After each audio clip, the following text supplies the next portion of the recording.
Au nom du Père et du Fils et du Saint-Esprit. Amen. Eh bien, au début de notre journée de prière et de méditation, invoquons la Vierge Marie en lui demandant qu'elle nous guide sur le chemin qui conduit à Jésus.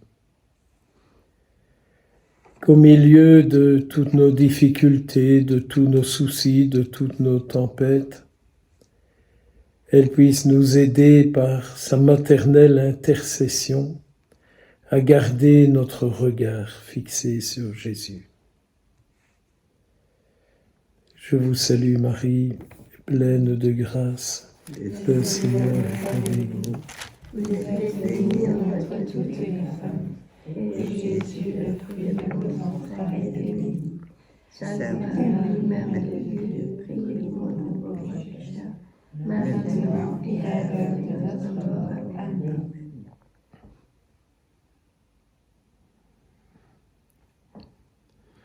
Donc, nos journées de réflexion et de prière ont pour but de bien prendre conscience de l'importance de notre vie pour que le Christ puisse sauver le monde.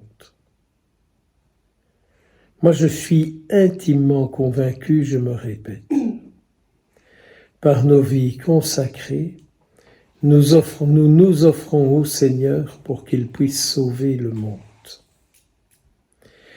Si on n'est pas convaincu de cette dimension fondamentale de notre vie consacrée, à quoi est-ce qu'on sert alors ?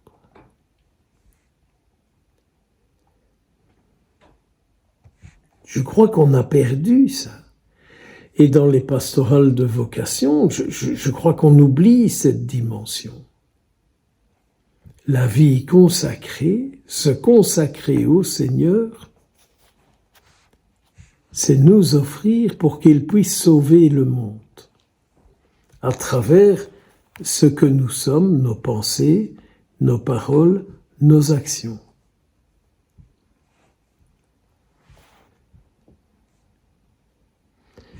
Je suis tombé sur une petite citation de saint Augustin que je vous partage. Saint Augustin dit « La foi du Christ dans ton cœur est comme le Christ dans la barque. » Citation de saint Augustin. Là-dessus, le pape François dit, si je mettais mes lunettes, je verrais mieux. Le pape François dit « Réveillons le Christ dans nos cœurs. Et alors, nous pourrons contempler les choses avec son regard. Car il voit au-delà de la tempête. »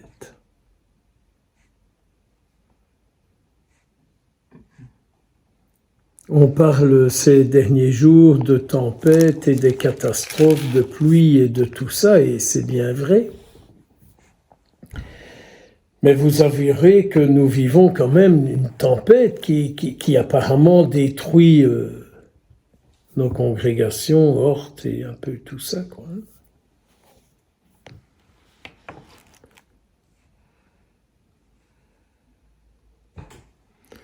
Donc, pour nous attacher au Christ,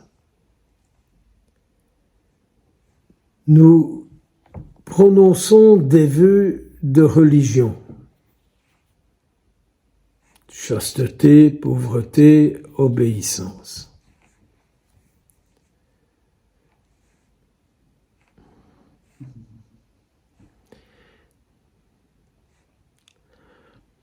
Si j'ai bien compris, les vœux de religion, c'est pour que le Christ vive. C'est ce que je lui offre pour qu'il vive.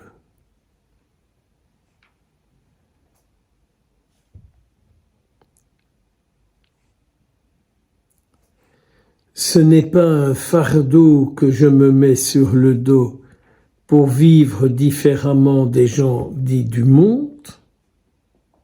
Non, ma profession religieuse, c'est pour la vie du monde, c'est-à-dire pour que Jésus vive dans le monde. Je lui offre ces 3 vœux, et ces 3 vœux, c'est lui qui les rend féconds pour que son règne vienne. Les vœux de religion, c'est pour que le règne du Christ vienne dans le monde.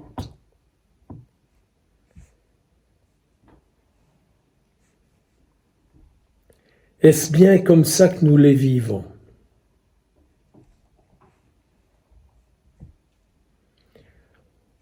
Pourrions-nous avoir envie de les vivre comme ça?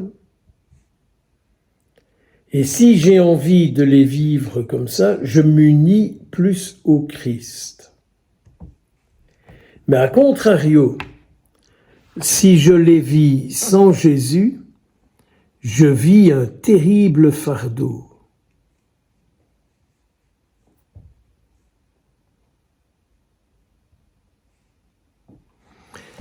Pourrions-nous demander au Seigneur la grâce de comprendre que ce vœu de chasteté est une fécondité de vie sainte pour lui? Si le vœu de chasteté ne nous unit pas à lui, qui va rendre nos vies fécondes? Nos diplômes? Nos intelligences, nos ceci, nos cela? Qui va rendre ma vie féconde si ce n'est le Christ avec lequel je suis uni en pensée, en parole, en action, avec lequel je suis uni de corps, d'âme, d'esprit, de cœur? Je dois peut-être réapprendre à vivre mes vœux comme ça.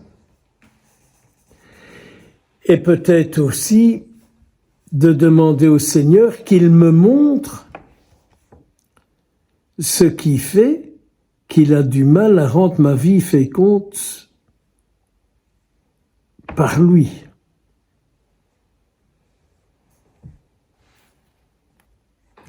Donc je ne suis pas dans des dérapages en pensée, comme ça en parole, ou par toutes sortes de choses qu'on peut prendre pour compenser des manques. Parce que le manque, moi en tout cas, le plus grand manque dans ma vie, c'est le Christ. C'est le Christ. Le plus grand manque dans ma vie, c'est le Christ.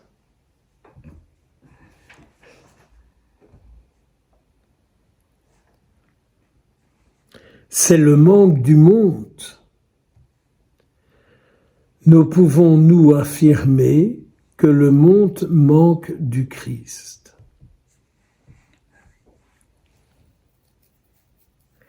Le monde, enfin du moins dans nos pays, nous ne manquons pas ici, je ne dis pas ailleurs. Ici, nous ne manquons pas ni de médecins, ni de nourriture, ni de chaleur, ni de vêtements, ni de tout ça. Mais que de personnes malheureuses nous rencontrons. Le manque, c'est le Christ. Donc, ce vœu de chasteté, c'est un vœu que je prononce pour que le Christ rende ma vie féconde.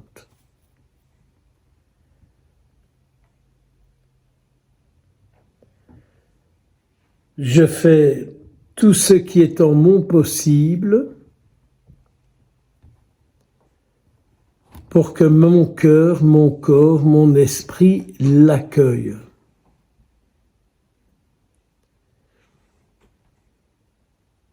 L'accueil. Vraiment, méditez, reprenez ça aujourd'hui, demain, dans 6 mois, peu importe à quelle occasion, mais reprenez ça. Et il ne faut pas avoir peur de vous confier à lui. Et vous confier et lui confier vos difficultés. Lui confiez vos difficultés. Ce n'est pas facile de vivre comme ça. C'est pas facile, c'est pas simple. Le monde dira c'est pas normal. Mais le monde sait ce qui n'est pas normal. Hein? Nous ne le savons pas, paraît-il. Donc, voyez bien ça. Priez beaucoup ça.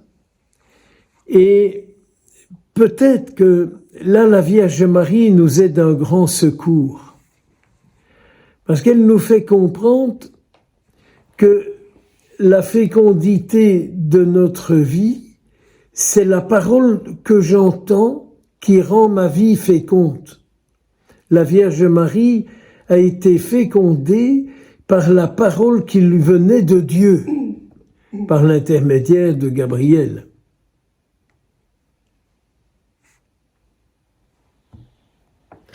Donc, la parole qui est déposée en nous est la fécondité de notre vie. C'est parce qu'on a attrapé la sale manie de prendre la parole pour voir tout ce qu'on est à côté et pas ce qu'on est en vérité.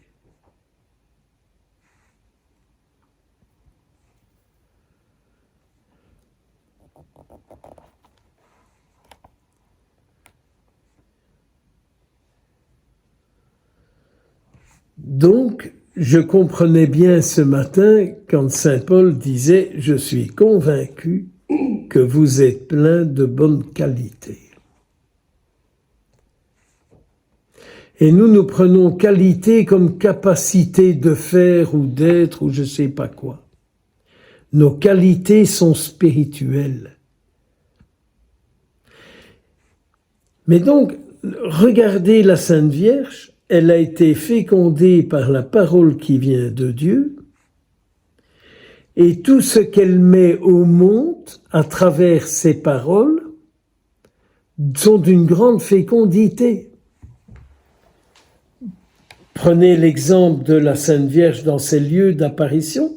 Ce qu'elle dit part de Dieu et attire les foules et fait du bien à ceux qui sont là. Mais c'est vrai pour nous, mes sœurs. Chaque fois que nous reprenons notre vie et que nous la laissons grandir par la parole que nous avons reçue, qui vient du Seigneur, fait que nous rassemblons autour de nous et que notre parole fait du bien, qu'elle donne la vie. C'est beau, vous savez, de regarder comme ça, de voir pourquoi on fait des vœux, quel but on leur donne, qu'est-ce qui nous les rend possibles, qu'est-ce qu'ils produisent en nous. Et puis on regarde la Sainte Vierge. Et on peut regarder des grands saints aussi. Hein. La parole reçue est source de fécondité en nous. Et donc nous mettons alors en monde celui dont sa parole rend nos vies fécondes. Sinon, nous sommes dans des bigoteries et dans des carnets de commandes.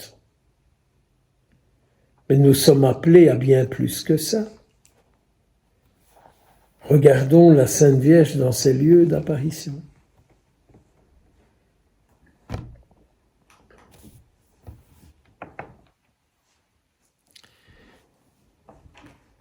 Nous devons passer du temps à méditer, à comprendre, à accueillir et à purifier ce désir qui est en nous. Parce que le désir de mettre Dieu au monde, c'est la base de notre vocation. Moi, je ne suis pas rentré en vie religieuse pour faire tourner une paroisse, un collège ou je ne sais quoi. Je désire qu'à travers ma vie, ils vivent.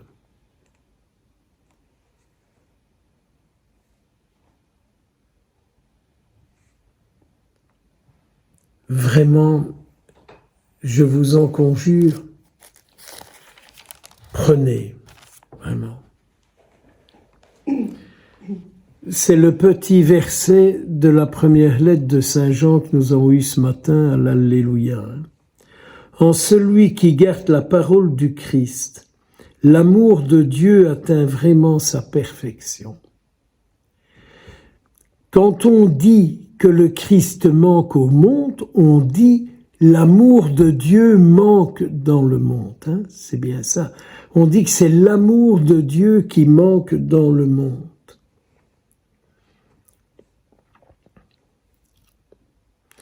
Vous êtes, nous sommes l'amour de Dieu dans le monde, pour le monde. Mais donc, si c'est pas lui qui vient féconder notre vie et qui la rend capable de, qu'est-ce que je mets comme vie dans le monde?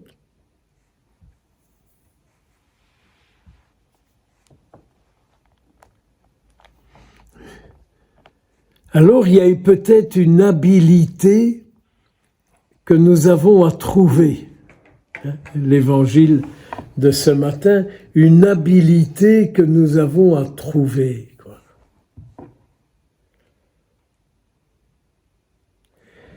En fait, la vie religieuse, j'aime bien de le redire, n'appartient pas à la structure hiérarchique de l'Église, mais à la structure prophétique de l'Église.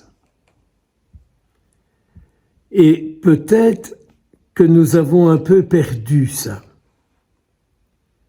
Peut-être que nous avons un peu perdu notre prophétisme et que nous sommes trop dépendants de la structure hiérarchique. Qu'est-ce que le pape, les évêques et les prêtres diocésains vont dire? Sans doute. Mais nous, qu'est-ce que nous disons?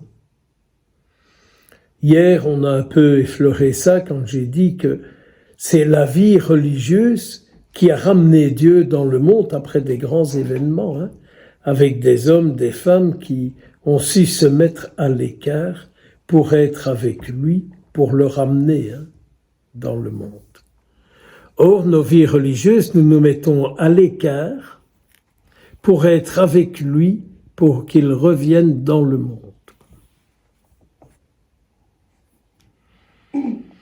Ne cherchez pas de voir comment vous avez réussi. Découvrez simplement. Il faut simplement en être convaincu et conscient.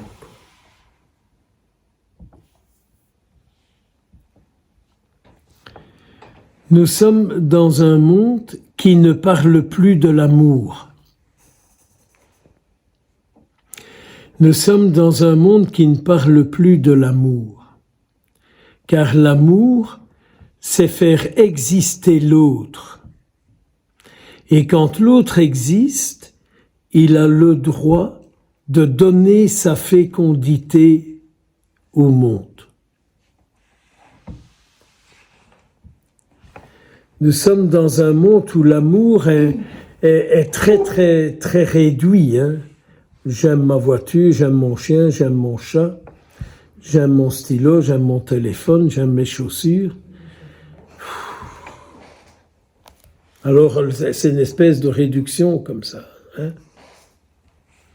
Or, l'amour, c'est permettre à l'autre de vivre, d'exister, d'être vivant.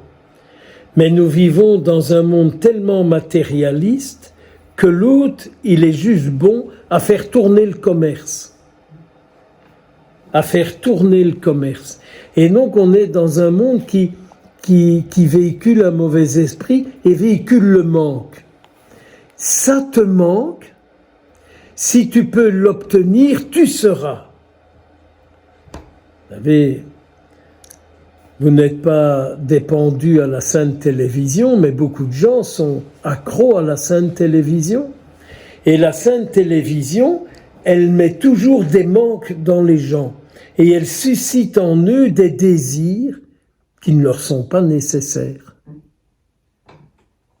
Et ça, c'est là où toutes nos clôtures sont importantes.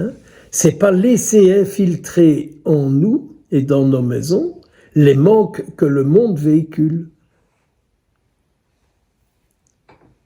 Sinon, nous allons perdre notre vocation. Et les vœux vécus par le Christ en nous fait garder notre vocation. Nous fait garder notre vocation. Et ça n'a rien à voir avec la suppression du célibat des prêtres et d'ordonner des hommes mariés, des choses. Ça, c'est une autre question, ça. Les prêtres diocésains n'ont pas choisi le célibat, ils l'auraient imposé. Le religieux, par choix, choisit le célibat. Le prêtre diocésain s'est imposé, relisez les rituels. Au nom du sacrement que tu vas recevoir, je cite de mémoire, acceptes-tu de vivre dans le célibat? Et le religieux, lorsqu'il est ordonné, il lui est dit, tu as fait un vœu perpétuel de chasteté, es-tu prêt à le renouveler pour le sacrement que tu vas recevoir? Mais c'est un choix. De l'autre côté, c'est une imposition. Alors, on peut revenir sur des choix au niveau de l'institution. Mais ça provoquera des bagarres ailleurs, pas penser. Vous savez, quand on voit que dans l'église d'Orient, où il n'y a pas le célibat sacerdotal, pour être évêque, il faut aller chercher un religieux. Et je vous assure, ce n'est pas toujours le mystère joyeux. Vous savez, dans un diocèse belge, pendant des années, il y a eu comme évêque un religieux, il était très mal vu du clergé. Et il en a pas mal bavé. Je tais le diocèse parce que c'est enregistré, mais c'est pas simple. Donc, vous savez, quand on dit yaka, yaka, yaka, yaka, ça c'est les petits Indiens et on va nous mettre des plumes, mais ça n'empêche pas d'être déplumé d'ici là. Enfin, tant que nous ne terminons pas en poulet, ça va. Mais donc, vous voyez, percevons bien que nos vœux, sont rendus, c'est pour que le Christ puisse féconder nos vies. Il y a peut-être d'autres moyens, mais c'est celui-là que nous avons choisi. Et notre monde manque de l'amour vrai. Et l'amour vrai, c'est l'amour qui vient de Dieu. Sinon, c'est un amour d'intérêt. J'aime bien celui-là parce qu'il est comme ceci, comme cela avec moi. J'aime bien celle-là parce qu'elle est comme ceci, comme cela avec moi. Et celle-là qui n'est pas comme ça avec moi, je ne l'aime pas. C'est ce que nous faisons, enfin en tout cas moi. Mais je suis une exception. Les autres ne font pas aussi mal que moi. Merci Seigneur de les avoir protégés et moi pas. C'est pas gentil ça. Mais vous voyez, donc ce vœu de chasteté, quelle richesse. Quelle richesse. Et ne vous laissez pas démolir parce qu'il y a eu des tentations, parce qu'il y a des chutes, parce qu'il y a des difficultés, parce qu'il y a des retours sur soi, parce qu'il y a ci, parce qu'il y a ça. C'est pour ça qu'il y a le sacrement de réconciliation. Voilà, le sacrement de réconciliation est une purification, est un sacrement de guérison. Je sais bien qu'aujourd'hui on est tellement dans le paraître qu'on ne confesse que ce qui est de bon ton. On ne confesse que ce qui est de bon ton, le reste on n'ose plus. Je suis comme ça aussi, C'est très difficile, je suis comme ça aussi. C'est très difficile, une vraie confession en profondeur. C'est très difficile. C'est très difficile, mais c'est très difficile. Vous ne tracassez pas, Si j'arrive au ciel avant vous, je le dirai à Jésus, que ça c'était très difficile. Et quelque part, si on n'en perçoit pas la grâce, on en arrive dans une humiliation, quoi.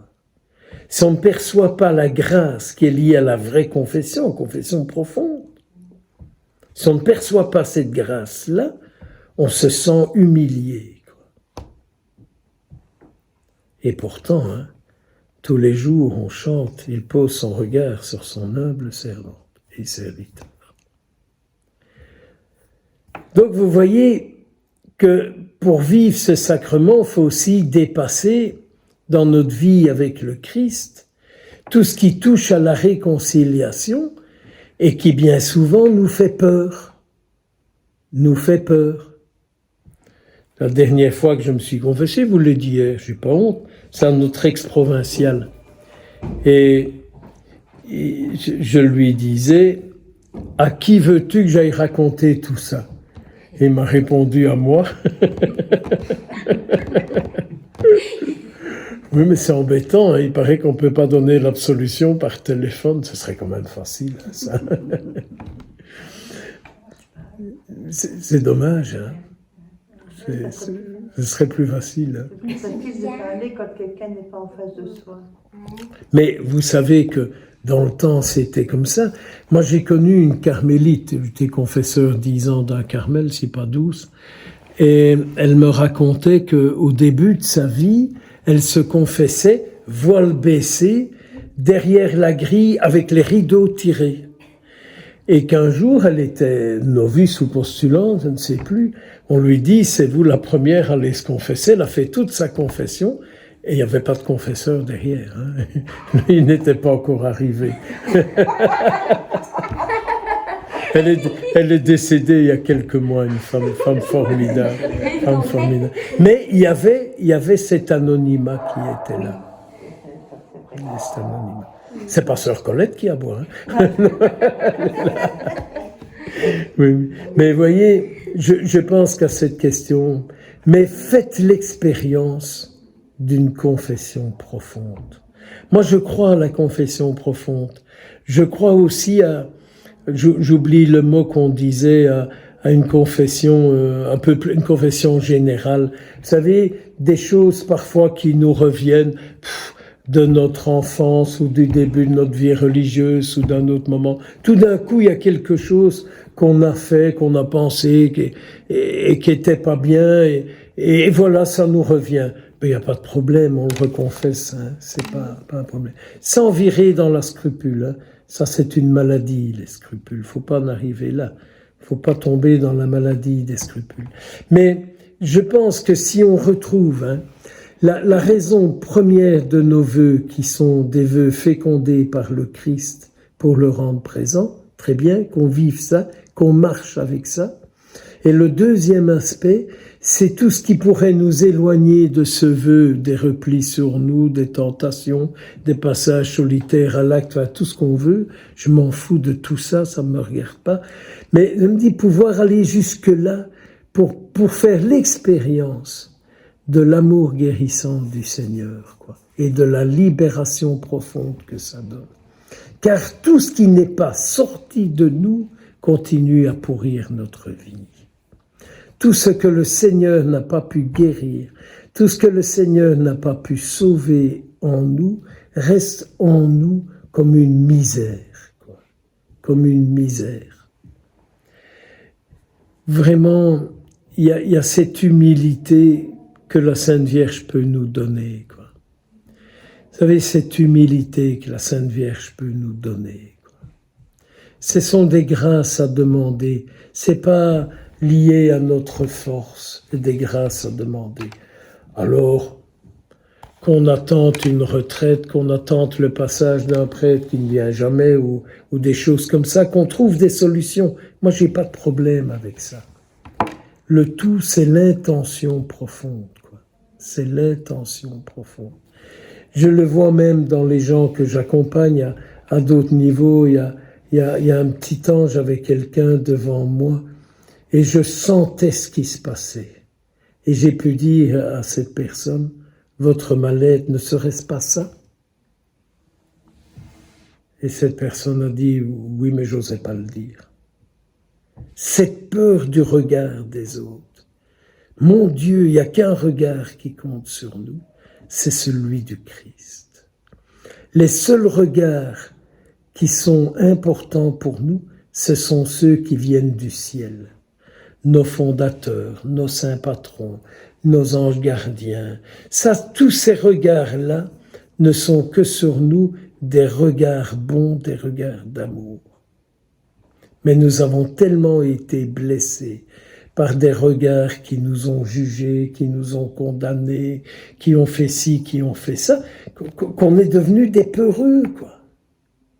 On est devenus des peureux. Priez, mes sœurs. Priez pour moi. Prions les uns pour les autres. Et prions pour tous les religieux. Et surtout pour ceux qui ne perçoivent pas la beauté de leurs vœux et qui sont malheureux de la manière dont ils les vivent. Et qui traînent ça comme des boulets. Beaucoup prier pour eux. Au nom du Père, du Fils et du Saint-Esprit.